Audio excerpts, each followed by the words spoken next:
Broadcasting from the business capital of the world, this is the Podcast Business News Network.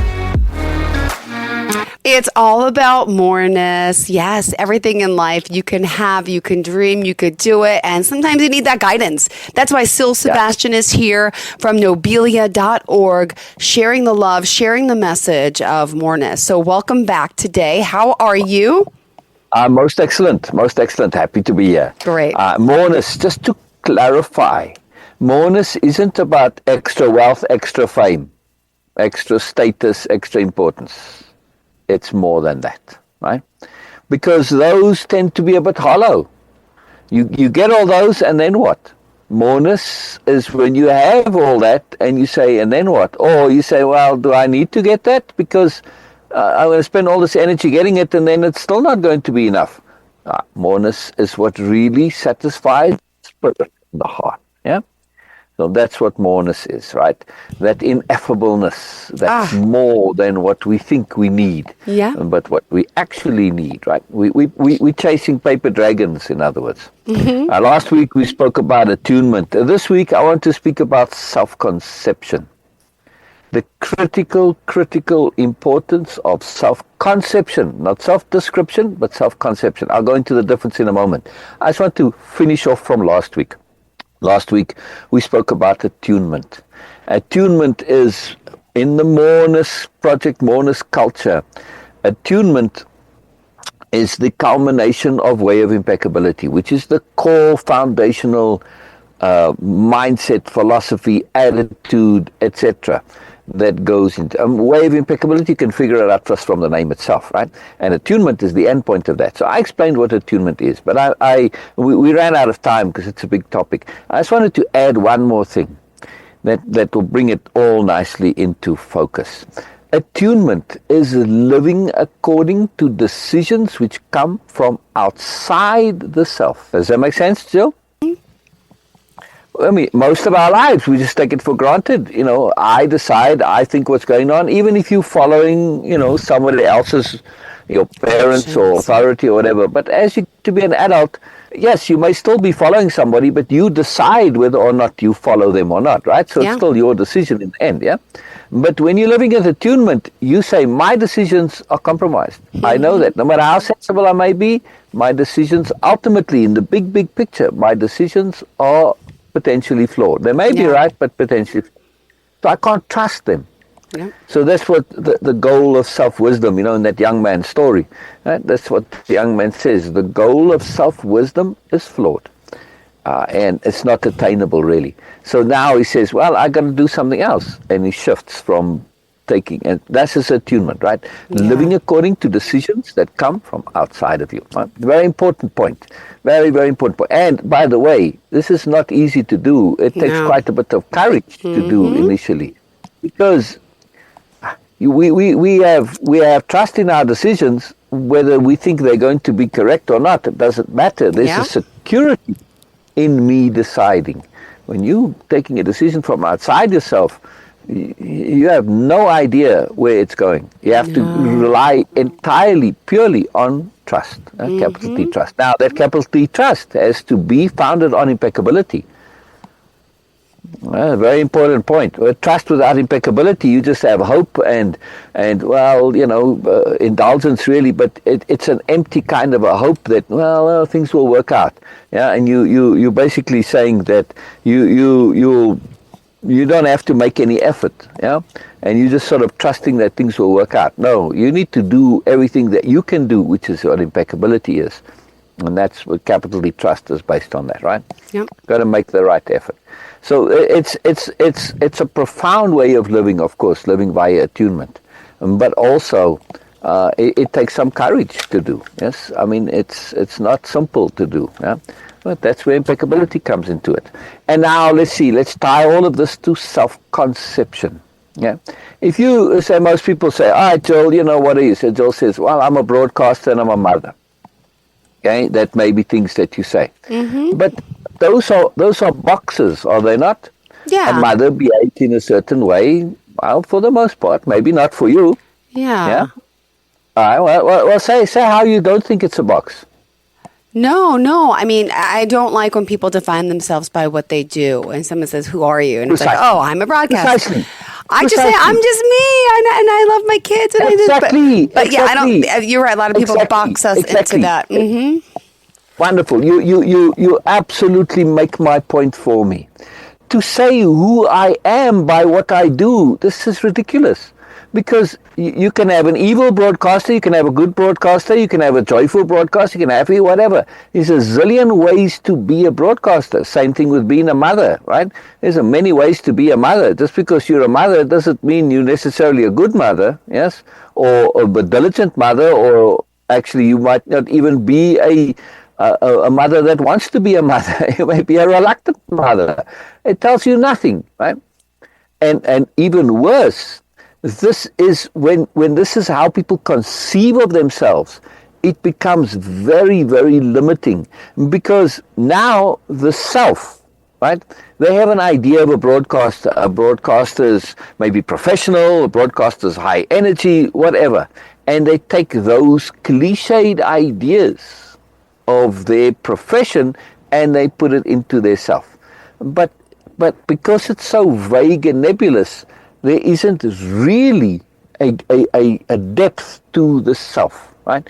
And a description, even worse, a description is defined, it's predefined, and therefore it's static. If you start describing yourself according to your profession, doctor, nurse, whatever, broadcast, etc., that stays that way. It doesn't evolve, it doesn't grow. What happens to you as a person? You don't evolve or grow either. You're just stuck in a box. Yeah. Stuck in a box. Exactly. Now we come to exactly, and this is horrible. It's horrible. It's really, really limiting. And actually, it's really fascinating when you look at people who basically get their lives together, and you look at how they fill that box of whatever it is they're doing. You'll see that they bring moreness to whatever their profession is, right? As we see with Jill, right? Yes, you can say Jill is a broadcaster, but is Jill a typical broadcaster? I don't know. I would not say so. Thank you. However, as Jill got herself, when you say, is Jill broadcaster? I have to say what makes Jill a good broadcaster is the fact that Jill is not a stereotypical broadcaster. She's more. Right? Thank you. Yes, I am more. Exactly. Right. You're more than just a broadcaster. You're more than also a mother. You're more than a mother and a broadcaster put together. Yeah. All right. So now we say, well, what is Jill then? And then here's the issue with self-conception. We tend in our culture to want to have a specific thing to latch onto, to say, oh, Jill is a this, Jill is a that, right? It's just our makeup, and it's just our habit. Why? Because that's part of when we know where somebody is, then we can deal with them. And part of hierarchy and superiority paradigm, we can say, well, where are they in the hierarchy, and how do I relate to being higher or lower than them, blah, blah, blah, right? So, and how can I manipulate them or whatever, right? So this is typically the underlying reason for wanting to know specifically and exactly where somebody is, because that allows you to deal with them and be higher or lower as appropriate, right? I mean, if you can't be higher, then you have to know how to suck up to them, right? And that's the hierarchy logic, yes? Yeah. Anyway, so now we say, but the downside of that is that it doesn't really allow for any evolution, any growth, and it doesn't allow for much change either. But if we have a self-conception, which is one that is open-ended, it enables us to be more on demand. Now, what do I mean by open-ended self-conception? Well, let's just say I'm a learning explorer. That's my self-conception. That's what I do. I explore and I learn. That's it, Or I'm a spirit warrior. That's the one I use in the program, just as a default. Doesn't mean everybody must choose this in way of impeccability. I use it as an example.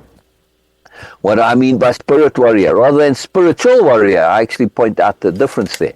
I have no idea what spiritual means in general. I see people throw it about all over the show, and boy, you can try and pick, it's like pin the donkey's tail there, but you actually playing with an elephant. You have no clue where this goes, right? It can mean just about anything. But spirit, we have an idea with spirit. I've got spirit, they've got spirit, or spirit in general, which is an ineffable energy that affects our lives. Okay. So I'm a warrior for spirit, my own spirit in general. What do I mean by a warrior? Somebody who makes an effort, somebody who's disciplined, somebody who's courageous, somebody who's willing to go and do whatever is necessary in order to fulfill the task. Plus, warrior has an underlying understanding, usually with the word of some sort of integrity or honor involved with it. And integrity and honor, those are very closely connected to impeccability. They're not exactly the same thing, but very close, especially integrity, right? If you're acting impeccably, then you're going to have integrity, right? But not necessarily the reverse, right? So when we look at all of this and we put it all together, we see, warrior is part of way of impeccability. Well, the warrior part is the application and implementation of impeccability. Now, I won't speak about what impeccability is itself. That's a big topic, and we'll go through it. Actually, we can do that next week. We can really go into detail as to what exactly impeccability is. I don't know if I've done that before or not, but it's good for a refresher. So now we say, okay, I'm a spirit warrior. In other words, I'm not just taking my impeccability and focusing it on my day-to-day living.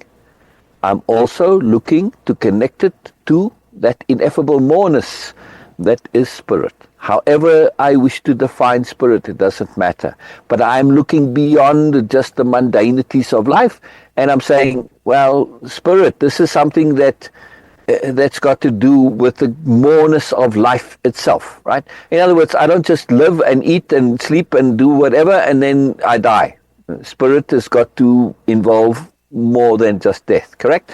Anything that's beyond it, this is... So I don't know exactly what it's involved, but this is, as a warrior, I'm going to make that effort to find out. And anything that I need to deal with, I will deal with. The warrior part implies that you are going to make appropriate effort, yes? Now, again, a true warriors, a real ideal warrior will never use violence, will never fight, by the way, just to clarify, yes? Because the mandate of the warrior is peace, not violence. Wait, you said the mandate of peace. Say it one more time. The mandate of a warrior. Of a warrior, okay. Yeah, is peace, not, got it. Yeah, I mean, we think of them as warriors associated with violence, but this is incorrect, right? That's the last resort. True warriors, if they're really skilled at being a warrior, forget the spirit part now, they're truly skilled, they will use strategy, negotiation, all sorts of things to actually never fight. I mean, if you read Sun Tzu, The Art of War, the classic strategy treatise, right? Art of War. He says very clearly that if you really know your stuff, you'll actually never fight, right? You'll find other ways to solve the problem, right?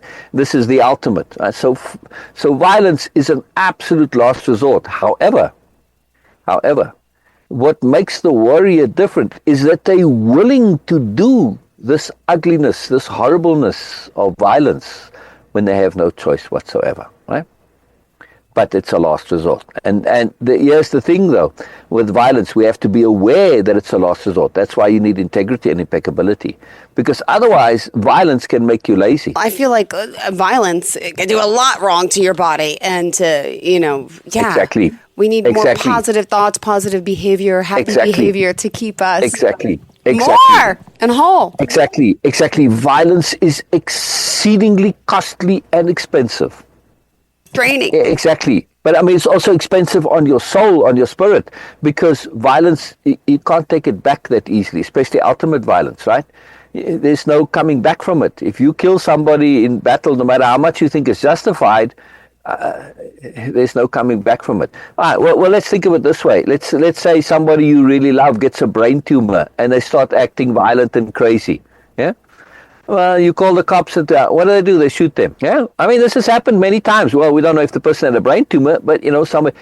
But let's just say, for argument's sake, I mean, how many times haven't you seen somebody waving a knife and they end up shooting the poor guy? Like, come on, seriously? You know, now let's say that person was worth something, right?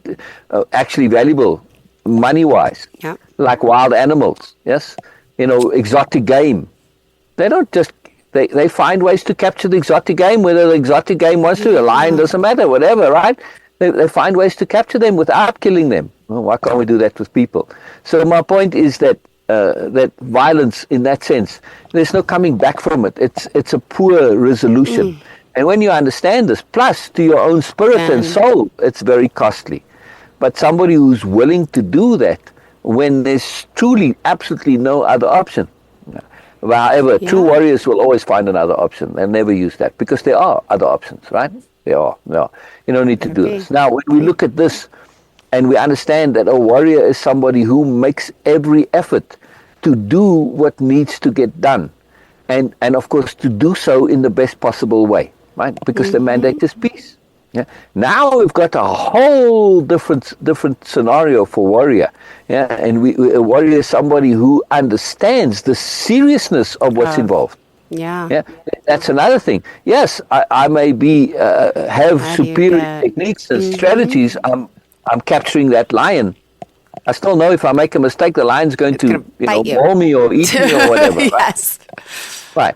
So this is important that you realize the stakes and that you act accordingly. Yes. Yep. And when most people go about their lives and they just kind of oblivious to death, right? And as a result, they die sometimes just from foolishness all the time. Right? Look at car accidents. Yeah.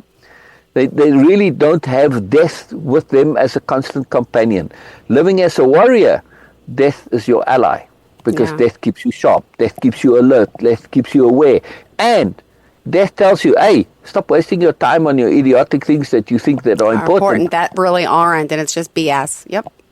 Exactly. So as a warrior, especially as a spirit warrior, you are saying, man, my focus is on spirit, on moreness, on going further. Now, that's the point I'm talking about spirit warrior is because it's a self-conception. You can have any self-conception you like, a power learner. Sabina thinks of herself as a power learner. Right? Yes. She's sharp. She's spunky. We miss you, by the way. We'll see you hopefully soon. Yes, we do miss you, Bina. We do miss you, yes. It's unfortunate she couldn't be here today. But she'll be back. Yeah, she likes being here too. She enjoys you, Jill, very much. So it's great to be here. Same here. So, and knowledge explorer, adventurer, life adventurer, right? Rather than just adventurer. See, there's that life adventurer says, I'm adventuring in life. That doesn't mean that I go all over the world. I might not armchair. See, life adventurer puts that moreness connectivity to it, right? The point of these conceptions is, because it's a conception, rather than a definition. Conceptions, just to understand what they are inherently, conceptions are somewhat open-ended, right? And they evolve and they grow. Plus, conceptions are connected. Whereas definitions are in their own little box and bubble. That's it. They define, they're static, and that's it. And they closed. Whereas a conception is open, it's connected, right? Yeah. And look at my background, see? Nice sort of a nice conception of conception, right? It has this ripple effect. But when you really start looking at conceptions, they connect to other things always, right? Yeah. There's always a moreness. You can't just take it in isolation. Now, the example that I give as for the importance of a self-conception. If you're going into your business meeting as Jill the broadcaster, right? Okay, you're going to the business meeting. There's a range of behavior that is appropriate for Jill the broadcaster. Right? True. Very true. However, go into that meeting as Jill the power learner, Jill the spirit warrior. Suddenly your range of options of how you can behave has completely expanded and exploded, right? Yeah, it has. As a spirit warrior, as a knowledge, life explorer, life adventurer, whatever. Got a lot more freedom to do a lot more. You can pretty much do whatever you like as appropriate. And that's really, really powerful. Because a lot of people will go into a meeting and they want to speak up, but they're like, their self-definition that image that they have, it inhibits them. They don't have, they can't. yeah. It's not appropriate for them to do so as who They are at that moment. Right, and that's so limiting. Obviously, that's defining, and that's what defining to me is a synonym for limiting. Same thing, right? Define, limit, same thing. Yeah. So we want to have this openness, this freedom, and if you go around and you walk inside yourself with this feeling, this idea that I'm whatever your self-conception is, and make sure your self-conception is open-ended. Yeah? Like spirit warrior, life explorer, life adventure, whatever, right? That enables you to grow, to shift, to be, and whatever's appropriate you do. Something happens, especially if you're now living via attunement. I got to act according to this. And you do, because that's what your self-conception says. And the key point I want to make to wrap up here, since we're running out of time, right? I want to just wrap up before... We're good. You're good. All right, yeah. You never do that. Go ahead. The key point of having a self-conception is that it enables you to shift, adapt, evolve as appropriate as you go along in life. Okay. And plus, because your self-conception is connecting you to a moreness, not just to the typical things that we've been told we should follow, fame and status and wealth and importance and all the stuff from superiority paradigm. Now you're shifting into a moreness living, whether you, however you define it for yourself, but that opens up the possibilities of being, and you are not limited, right? And that's the key point. And you may not know where it's going, but does it matter? You know where it's not going, which is the dead end of the self-description. Yeah, very true. You don't need to know where you're going, but as long as you know it's not a dead end, and it is going somewhere, right? Yeah. And that's really key. Plus, the self-conception affects everything about who we are. Yeah. Okay, so I'm a low energy person. Well, keep saying that, and what's going to happen? You're going to be a low energy person, right? So self-conception is intimately connected to the power of language. Beautiful. Critically. It is the nexus point of everything that flows. So all of our self-talk, and you can look up self-talk and the power and importance of self-talk. It's all over the internet, right? And it's all. We need to be exquisitely careful with our self-talk. We need to be very disciplined.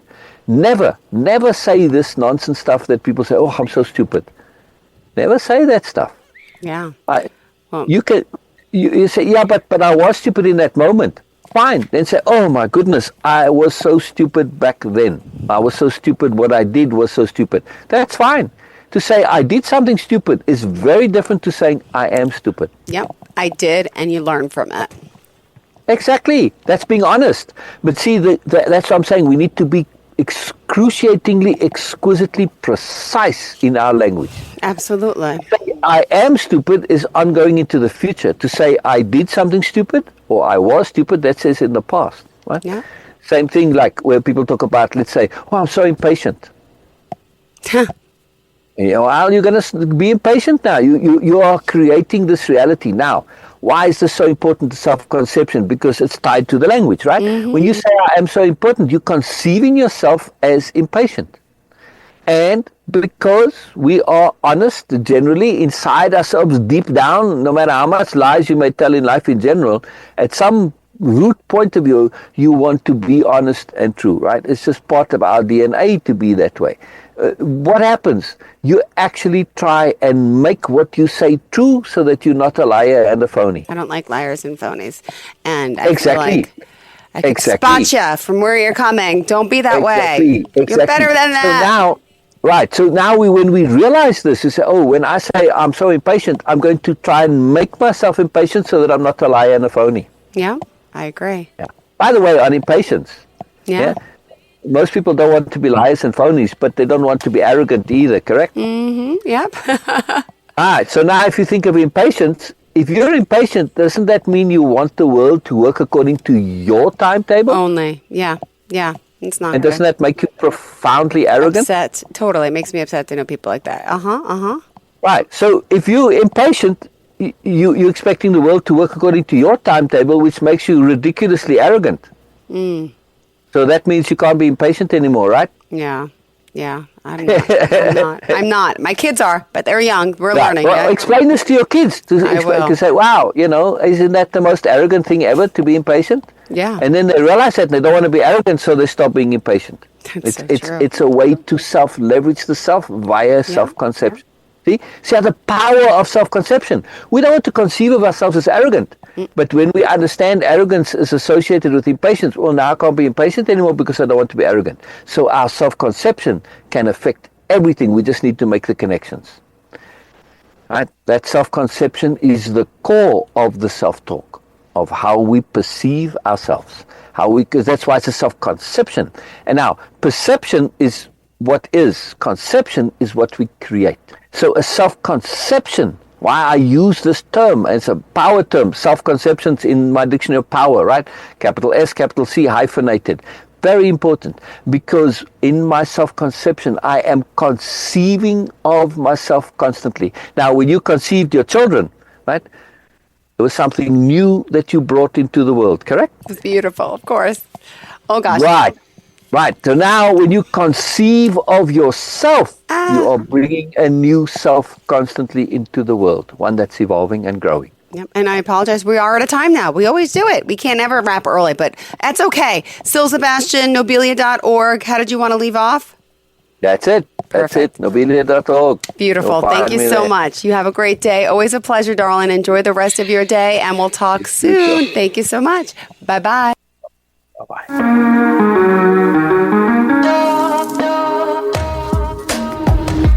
Broadcasting from the business capital of the world, this is the Podcast Business News Network.